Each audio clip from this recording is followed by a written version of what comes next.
Hey everyone, here's a Skagel style lockback I've been working on.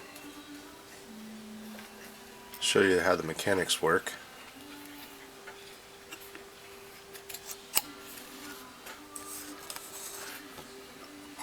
Spring here is holding tension on the back bar, which in turn applies pressure on the back of the blade to spring it closed.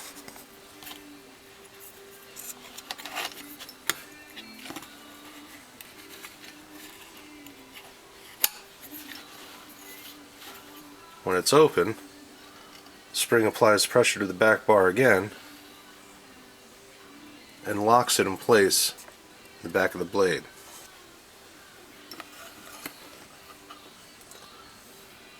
This knife will have handle scales that'll go on either side.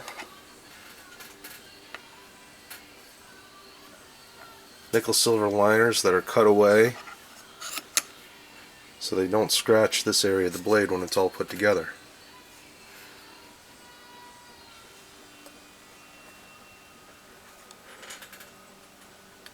I'll show you a nice shot when it's done.